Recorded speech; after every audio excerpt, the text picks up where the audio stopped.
You said in a recent interview for the Faster Times, VCs fund in their own image, white male, and the cycle's self-perpetuating, so predominantly male.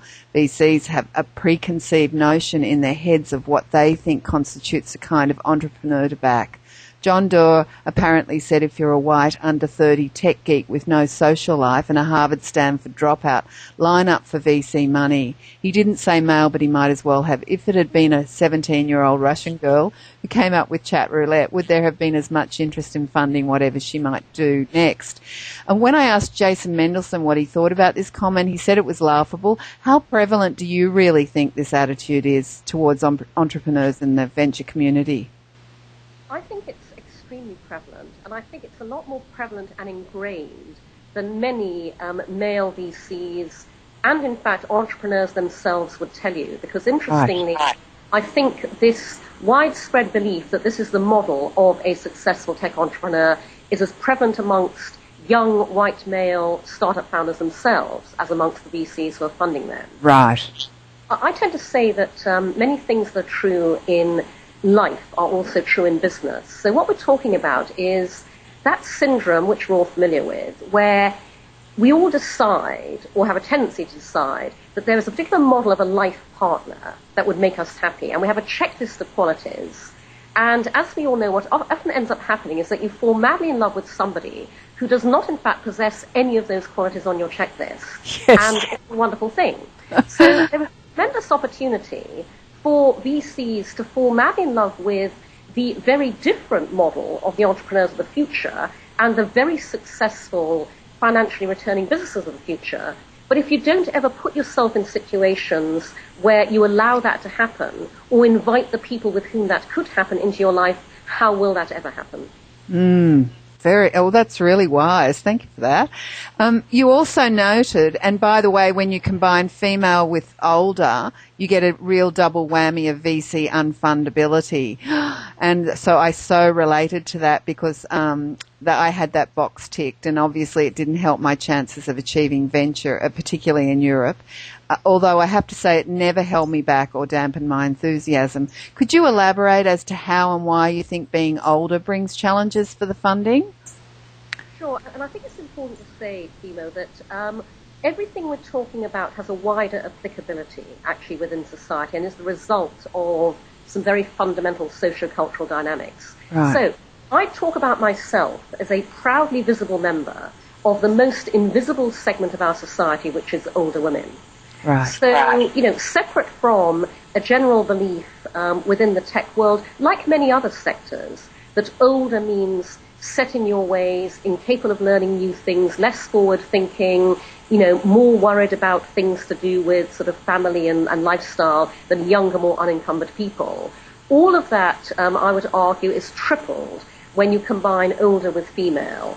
Older women being the sector that society tends to particularly discount. And so that's just an additional obstacle and a very misguided one, because as any one of the many, many 20-something entrepreneurs and business people that I mentor and advise, both male and female, could absolutely tell you, nothing could be further than the truth when it comes to someone like me or the many, many people like me who are also working on entrepreneurial ventures at the moment. I agree. That interview finished with a brilliant statement from you. I would say to VCs in a similar vein, the female entrepreneur is not irrelevant. She is your future. Could you describe your vision of the future as regards female entrepreneurs? Absolutely. I believe that the future of the world and the future of business is women. And by the way, I don't mean by that we're going to be running everything, which is not what I would want to do, actually. Exactly. What I mean by that is that we are at a moment in time when there is an increasing realization of the importance of women and what they bring to the table across the board, even if it hasn't taken hold as much as we would all like to see it. Nicholas Kristof and Cheryl Wu Dunn's fantastic book, Half the Sky, highlights what many people around the world now know, which is that the single most effective way to affect issues of societal development, social benefit anywhere in the world is to educate young girls. And that has the most dramatic impact on everything that we would like to see addressed.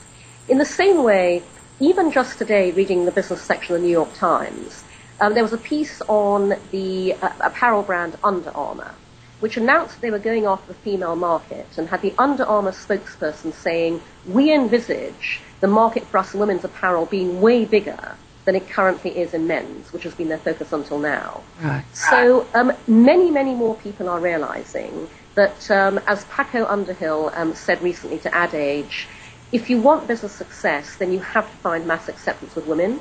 More and more people are realizing what a powerful economic force women are as purchasers. Also, the things that women bring to the table in terms of business and different approaches and perspectives on business are increasingly valuable and increasingly valued, because feminine qualities exist on their own, just as masculine qualities exist on their own, and they have a value whether they are found in men or women. So I absolutely believe that the future will bring much more receptive conditions and much more opportunity for female entrepreneurs.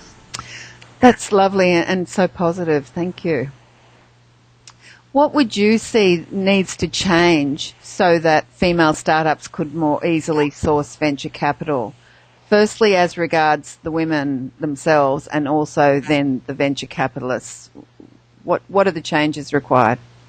When it comes to the women themselves, there absolutely is a need for women to be much more confident and much bolder in terms of putting themselves forward.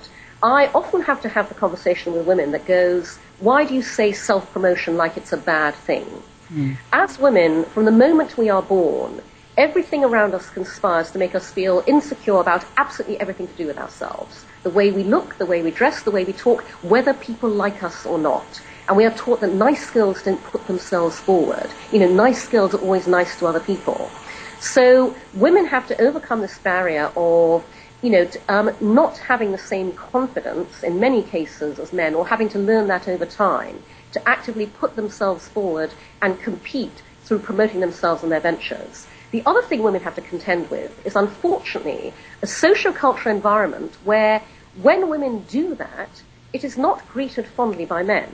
So, a study of women in the workplace identified several years back, unsurprisingly, that, women who play the game according to the way that comes naturally to them are seen as pathetic, weak, feminine, ineffectual, whereas women who play the game by men's rules are seen as aggressive, domineering bitches. We can't win. The research study summed it up. It was called "Damned If You Do, Doomed If You Don't." And the New York Times article covering the survey said, literally, women can't win. In that scenario, what I say to all the women that I mentor and advise is, go for the aggressive, domineering bitch option. It's the lesser of two evils. You will at least be heard, you will at least be seen, and you will make more happen than if you didn't take that approach. Wow. On the venture front, it is critically important that the venture capital business opens itself up to women, and it's critically important for both women and VCs. The reason it's important for women is because you are not taken seriously in this world until you are taken seriously financially. I was just looking today at Vanity Fair's new establishment list, the top 100 of what they call the new establishment. The top 3 slots are occupied by Mark Zuckerberg of Facebook at number 1, Steve Jobs of Apple at number 2, and Larry, Sergey, and Eric of Google at number 3. The first woman appears on that list at number 23, and it's named. So the reason I say it's critically important to be taken seriously financially is because it's not until women raise rounds of funding at the level that men are raising in men-founded ventures, until women sell their businesses for huge amounts of money, until women get funded for very, very substantial amounts, until women rank more amongst the billionaires of this world and the tech billionaires of this world, that most people will actually believe that a woman can be successful in the technology sector as an entrepreneur and startup founder. So women absolutely have to crack this financially. That's very important. And for the VCs, as I've said earlier, the future is about women, and there are tremendous financial returns to be gained in that. Diversity is what drives real innovation. If you want real groundbreaking, transformative business ventures with the ability to deliver groundbreaking, transformative financial returns, then you want to really mix it up. And you absolutely want to welcome and fund female entrepreneurs to do that.